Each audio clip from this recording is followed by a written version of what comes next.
عزو سلام تانا تقبلوا نايزا يوتيوب channel تعزبتي كم يتصنحوا نزوان زدلنا يوم زيناتات حيزلكم قريبا لخو نمكتتالكم بخبر عدم كبرات تعزبتي بركتبوا لحبريتاتات نابيتم ستعانوا أغديموا ملغتو يدما نوتيفيكيشن نخبت حكم زيناتات بوان نختكاتاتلون نزا يوتيوب channel سبسكرايب بمقبار نايدول ملكت متواقع ترسعون ኣብ ክልል ኣምሓራ ኣብ ዝተፈላለዩ ከባቢታት ኣብ መንጎ ሓይልታት መንግስትን ዕጡቃት ፋኖን ኩናት ይካየድ ከም ዘሎ ክስማዕ ዝቐነየ ኮይኑ ኣብ ሰብ ንብረትን እውን ዕንወት ይወርድ ከም ዘሎ ይግለጽ ኣሎ። ኣብዚ ሰሙን ኣብ ክልል ኣምሓራ ዞባ ሰሜን ወሎ ወረዳ ጉባላፍቶም ኣብ ዝርከብ ማእከል ጥዕና ብዝተፈጸመ መጥቃዕቲ ድሮን ሓንቲ ነፍሰ ጡር እትርከቦም 4 ሲቪላውያን ከም ዝሞቱ መሰኻኽር ዓይንን ምንጭታትን ገሊጾም ኣለዉ። እቲ መጥቃዕቲ ብሰንበት 17 መስከረም 2018 ኣቆጻጽራ ግዕዝ ናይ ቀትሪ ከባቢ ሰዓት 6 ኣብ ክላስተር ከተማ ሳንቃም ካብ ርእሰ ከተማ ዞባ ወልድያ 20 ኪሎ ሜትር ርሒቑ ኣብ ዝርከብ ማእከል ጥዕና ከም ዝተፈጸመ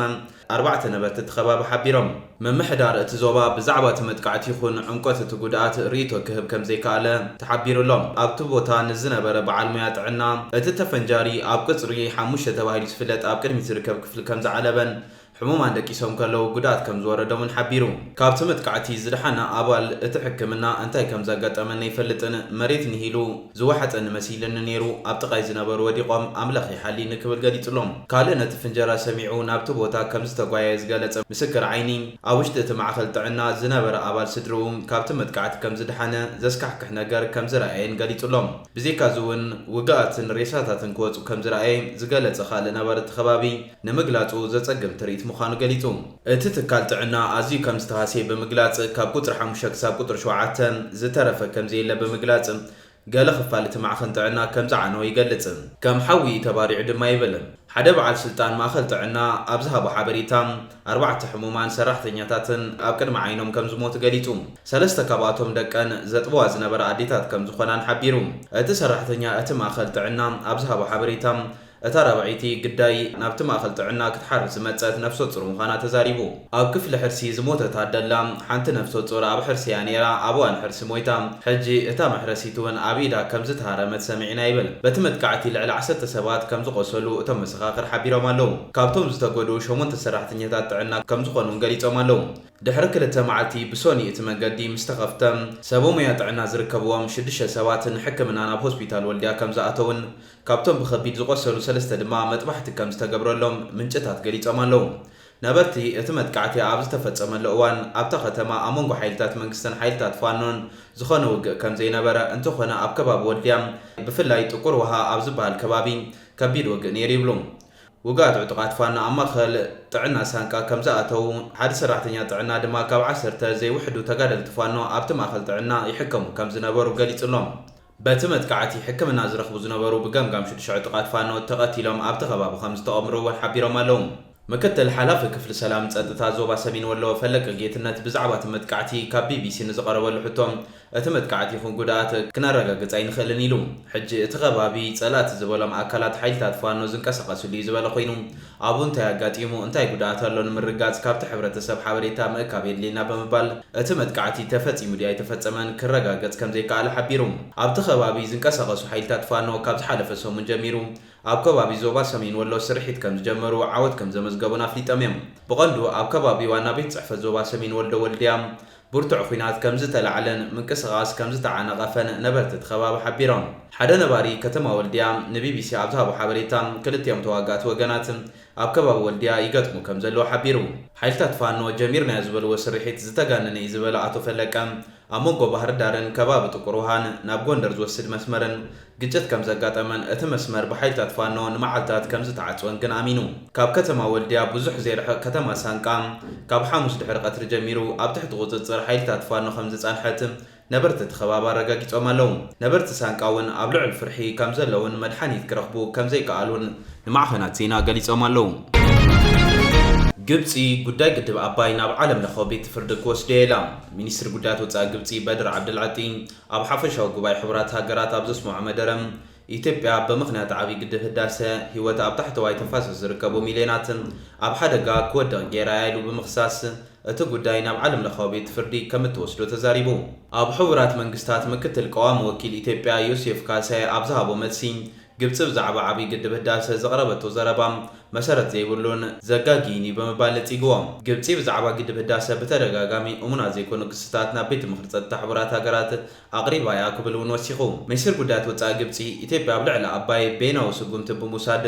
ግድብ በምህናጽ ህይወት በሚሊዮናት ዝቁጠሩ ህዝብታት ግብጽን ሱዳንን ኣብ ሓደጋ ክወድቕ ጌራ ክብል ተዛሪቡ መበል 80 ሓፈሻዊ ጉባኤ ሕብራት ሃገራት ኣብ ዝተኻየደሉ እዋን ወከልቲ ክልቴን ሃገራት ሓያለ ቃላት ክለዋወጡ ተራእዮም ኣለዉ ግብጽ ኢትዮጵያ ኣብ ምብራቕ ኣፍሪካ ኣብ ምብራቕ ተፋሰስ ናይልን ኣዕናዊ ቤናዊ ፖሊሲ ትኽተላላ ክትብል ትኸስስ ህንጸት እቲ ግድብ ብምዝዛሙ ድማ ኩነታት ሃገራት ታሕተዋይ ተፋሰስ ንሓደጋ ዘቃልዕ ክብል እቲ ሚኒስትር ጉዳያት ወጻኢ ተዛሪቡ ኣብ ሕብራት ሃገራት ምክትል ቋሚ ወኪል ኢትዮጵያ ዩሱፍ ካሳይ ቦገኑ ኢትዮጵያ ኣብ ዙርያ እቲ ግድብ በተደጋጋሚ ዓለም ለኻዊ ሕግን መትከልን መሰረት ብምግባር መልሲ ከም ዝሃበት አልዒሉ አምባሳደር ዮሴፍ አመንጎ ዘላቕ ፖሊሲ ምትሕብባር ኢትዮጵያ ሃዋኽ ባህርያት ግብጽን ዘሎ አፈላላይ ግልጽ ኢሉ ሃገሩ ኣብ ዙርያ ማይ አባይ ዘለዋ መርገጺ ዓለም ለኻዊ ሕግጋት ፍትሓዊ ተጠቃምነትን ማእኸል ዝገበረ ምዃኑ ይዝገልጽ ሚኒስትር ጉዳያት ወጻኢ ግብጽ ብወገኑ ኢትዮጵያ ዓለም ለኻዊ ሕጊ ክትሕስ እያ መሪጻ ቤናዊ ፖሊሲ ምርኩስ ጌራ ካብ ምብራቕ ኣፍሪካን ተፋሰስ ኒልን ትህውኻላ ኢሉ እቲ ግድብ ኣብ መጀመርታ ሰሙን ዝወርሒ ክምረቕ እንከሎ ግብጽ ናብ ቤት ምክሪ ጸጥታ ሕቡራት ኣብ ዘእትወቶ ደብዳበ እቲ ግድብ ዘይሕጋዊ ቤናዊ ስጉምቲ ዝወሰደትሉ ኢላ ነይራ ንዓመታት ዘርአየቶ ትዕግስቲ ድኽምቲ ስለ ዘይኮነት ኣይኮነን እኳ ደኣ ኣብ መንጎ ሃገራት ተፋሰስ ብዝህሉ ምትሕብባር ስለ ተኣምን እውን ኢላ አምባሳደር ዮሴፍ ንዘረባእቲ ሚኒስትር ኣብ ዝሃቦ መልሲ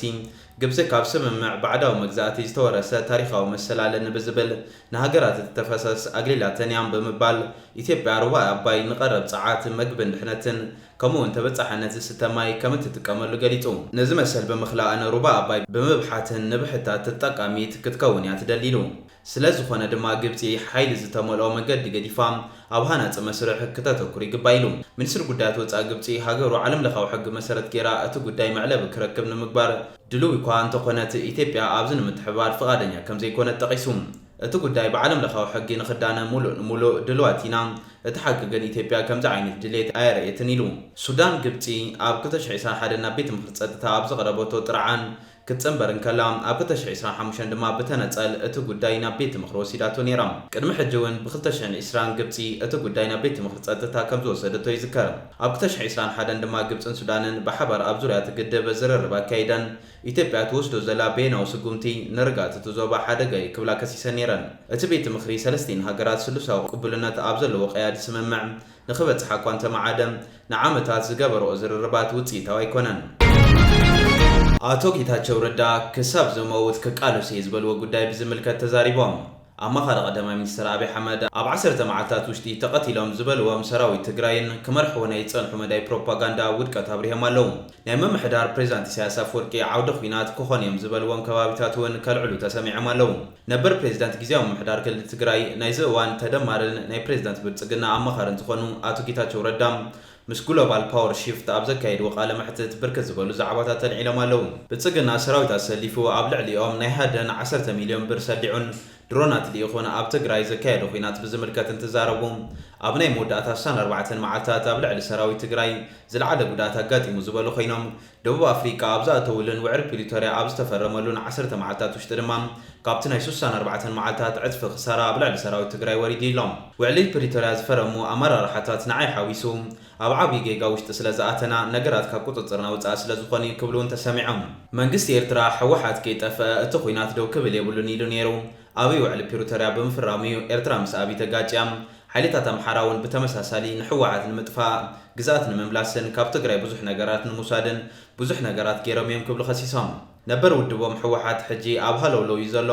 ኣነ 5 ስራሕ መካየድቲ ኣባላት ብዕልን ህዝቢ ትግራይ ይቕሬታ ሕቶት ኢለ ነይረ ተቐባልነት ኣይረኸቡ ክብሉውን ጠቒሶም ኣብቲ እዋን ሕወሓት ኣብ ናይ ፕሮፓጋንዳ ኩናት ተሳዒሩ ነይሩ ብዝብል ዝመርሕዎ ዝነበረ መድረኽ ገሊፆም ኣለዉ ኣቶ ጌታቸው ረዳ ኣመራርሓታት ሕወሓት ኣብ ትግራይ ኩናት ንኽካየድ ይደፋፉ ኣለዉ ብዝብል ዝኸሰሱሉ እውን እቲ ሓደ ናይ መደሮም ኣካል እዩ መንግስቲ ኤርትራ ምስ መንግስቲ ኢትዮጵያ ዝገጥመሉ ናይ ቁፅሪ ዓቕሚ የብሉን ድሕሪ ምባሎም ኣብ ኩናት ናይ ቁፅሪ ኣድላይነት እንተብርሁ እውን ተሰሚዖም ኣለዉ ናይ ህዝቢ ትግራይ ቁፅርን ናይ ተቓልስቲ መጠንን ምስ ሰራዊት ብልጽግና እናነጻጸሩ እንተቕርቡ ግና ይዝከር ሕጂ ናይ ቀዳማይ ሚኒስትር አብይ ኣማኻሪ ዝኾኑ አቶ ጌታቸው ረዳ ኤርትራውያን ኣዝዮም ጎራሓት እዮም